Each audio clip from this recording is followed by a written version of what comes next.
ಇನ್ 2 ಡೇಸಲ್ಲಿ ಕಾಲೇಜ್ನ ಎಂಡ್ ಮಾಡ್ತಿದ್ದೀನಿ ಅಂತ ಖುಷಿ ಪಡೋದು ಇಲ್ಲಾಂದರೆ ಬೇಜಾರಾಗೋದು ಗೊತ್ತಾಗ್ತಿಲ್ಲ ಅಂತ ಒಂದು ರ್ಯಾಂಡಮ್ ಮಿನಿ ವ್ಲಾಗ್ನ ಸ್ಟಾರ್ಟ್ ಮಾಡಿಕೊಂಡೆ. ಆ್ಯಂಡ್ ಆ್ಯಸ್ ಯೂಶ್ವಲ್ ನಮ್ಮೆಲ್ಲ ಗ್ಯಾಂಗ್ ಸೇರಿ ಕಾಫಿಗೆ ಅಂತ ಹೋದ್ವಿ. ಆ್ಯಂಡ್ ಹಾಗೆ ಬಿಸ್ಕೆಟ್ಸ್ನ ತಿಂದು ಸ್ವಲ್ಪ ಹೊತ್ತು ಚಿಟ್ ಚಾಟ್ನ ಮಾಡಿ ಆ್ಯಂಡ್ ನಮ್ಮ ಕ್ಯಾಂಟೀನ್ಗೊಂದು ಲಾಸ್ಟ್ ಬಾಯ್ನ ಹೇಳಿ ಡಿಪಾರ್ಟ್ಮೆಂಟ್ ಕಡೆಗೆ ಹೊರಟ್ವಿ. ಆ್ಯಂಡ್ ಸ್ವಲ್ಪ ಏನೋ ಕೆಲಸ ಇತ್ತು ಅಂತ ಕೆಮಿಸ್ಟ್ರಿ ಡಿಪಾರ್ಟ್ಮೆಂಟ್ ಕಡೆ ಹೋದೆ. ಆ್ಯಂಡ್ ಈ ಬೀಕರ್ಸ್ನೆಲ್ಲ ನೋಡ್ತಿದ್ರೆ ನನ್ನ BSc ಡೇಸ್ ಎಲ್ಲ ನನಗೆ ನೆನಪಾಗ್ತಿತ್ತು. ಆ್ಯಂಡ್ ನನಗೆ ಇಷ್ಟ ಆಗದಿರೋ ಸಬ್ಜೆಕ್ಟ್ ಅಂದರೆ ಕೆಮಿಸ್ಟ್ರಿ. ಈಗ ನೋಡಿದ್ರೆ ಕೆಮಿಸ್ಟ್ರಿ ಡಿಪಾರ್ಟ್ಮೆಂಟಲ್ಲೇ ನನಗೆ ಫ್ರೆಂಡ್ಸ್ ಇದ್ದಾರೆ.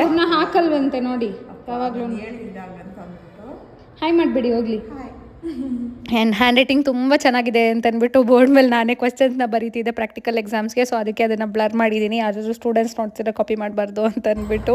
ಆ್ಯಂಡ್ ಎಲ್ಲದನ್ನು ಮುಗಿಸ್ಕೊಂಡು ಇನ್ನು ಕಾವ್ಯನ ಸ್ವಲ್ಪ ಲಾಸ್ಟ್ ಇನ್ನು ನನ್ನ ಕೀ ಹಾಕ್ತಿರೋ ಡಿಪಾರ್ಟ್ಮೆಂಟ್ಗೆ ಅಂತ ರೇಗಿಸ್ಕೊಂಡು ಅವಳನ್ನ ಸ್ವಲ್ಪ ಅಳಿಸಿ ಆಮೇಲೆ ಫೈನಲಿ ಎಲ್ಲಾದರೂ ಹೋಗೋಣ ಅಂತ ಅಂದ್ಬಿಟ್ಟು ಚಾಟ್ಸ್ ತಿನ್ನೋಕ್ಕಂತ ಹೋದ್ವಿ. ಆ್ಯಂಡ್ ನನ್ನ ಹಸ್ಬೆಂಡು ಸಹ ಊರಲ್ಲಿ ಇರಲಿಲ್ಲ, ಸೊ ಅಲ್ಲೇ ಡಿನ್ನರು ಸಹ ಮುಗಿಸ್ಕೊಂಡ್ಬಿಟ್ಟೆ. ಆ್ಯಂಡ್ ಮನೆಗೆ ಬಂದು ಬಿಸಿ ಬಿಸಿ ಕಾರ್ಡಮಮ್ ಟೀ ಮಾಡ್ಕೊಳ್ಳೋಣ ಅಂತ ರೆಡಿ ಮಾಡ್ಕೊಳ್ತಿದ್ದೆ. ಆ್ಯಂಡ್ ಪರ್ಫೆಕ್ಟ್ ಈವ್ನಿಂಗ್ ಅಂತಂದರೆ tea or coffee or bun or ಬಿಸ್ಕೆಟ್ಸಿಂದನೇ ಅಲ್ವಾ. ಸೊ ನನ್ನ ಈವ್ನಿಂಗ್ ಸಹ ತುಂಬಾ ಚೆನ್ನಾಗೋಯಿತು. ಸೊ ಇದಾಗಿತ್ತು ನನ್ನ ಮಿನಿ ವ್ಲಾಗ್. ಬಾಯ್ ಬಾಯ್.